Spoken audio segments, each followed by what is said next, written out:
The Canola School on RealAgriculture.com is brought to you by BASF Canada and Invigor Hybrid Canola.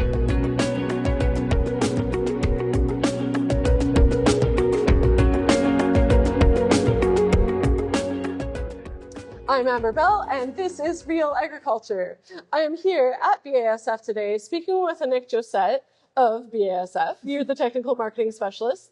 And we're going to be doing an episode of Canola School. We're going to be talking about what exactly is in a seed treatment, because there does seem to be a little bit of confusion about what the purpose of this is. Yeah, so a seed treatment really, when we think about canola specifically, has two main components, a fungicide package and an insecticide package. So that's what's going to be included within that given seed treatment. Right. And how much of the canola grown in Canada is treated? So all of the growers' canola does come treated with a base package. Growers have an opportunity, whether they have really high flea beetle pressure or really high cutworm pressure, to add in an additional insecticide on top of that when they order their canola.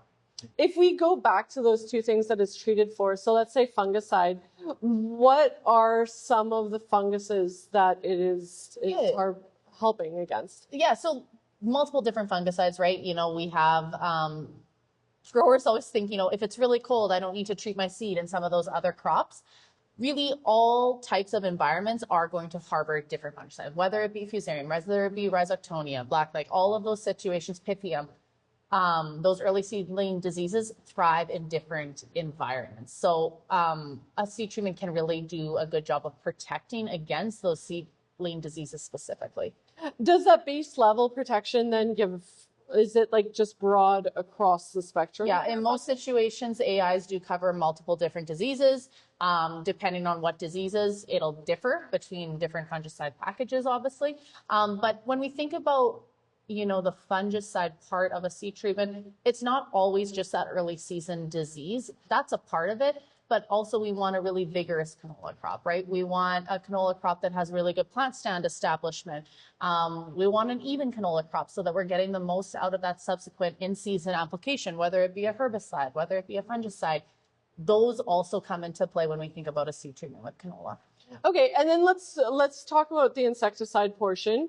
And so what is on the base level seed treatment when it comes to insecticides? Yeah, depending on, which seed treatment is there, you're going to get that flea beetle and cutworm protection.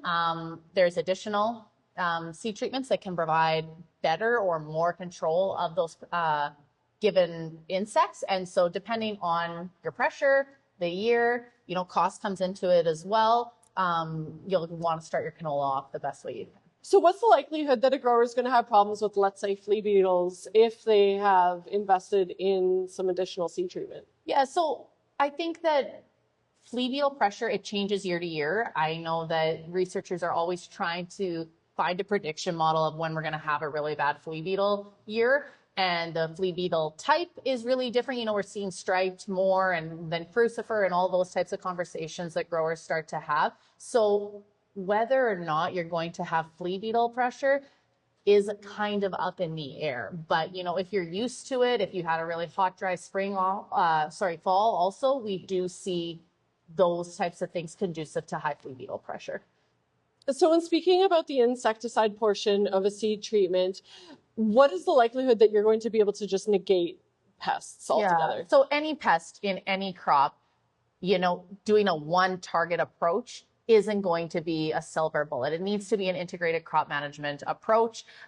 Seed treatments do directly target that given pest, right? But we need to think about a variety of different things and holistically view it. So, you need to think about your seeding rates. Are you compensating for losses in really high pressured areas, crop rotation as well, when we think about other crops as well, rotating out so that you don't have a crop that those insects like to feed on is really good. Weed management comes into that as well, right? When we think about monocots versus dicots, those weeds can act as a host just like the crop can.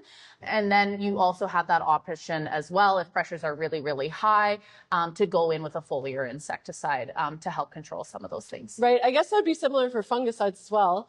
Now, if you're looking at your crop, it's out of the ground, it's emerged, right? How often should you be checking it in order to ensure that your seed treatment is actually effective? Yeah, so We recommend scouting in that early season timeframe, especially around, flea beetle pressure timeframes, almost every 2 to 3 days, because, they can come in a swarm, and if it's a really, really high pressure, you're going to want to have that opportunity to go in with a foliar insecticide. So going out every 2 to 3 days is really best management practice there. Terrific. And any words of encouragement as growers go into this growing season? Yeah, I think there's like a lot of volatility in this marketplace right now. Politics and all of that is coming into play. So, growers are going to seed a crop this year. And so we want to make sure that it's set up for success.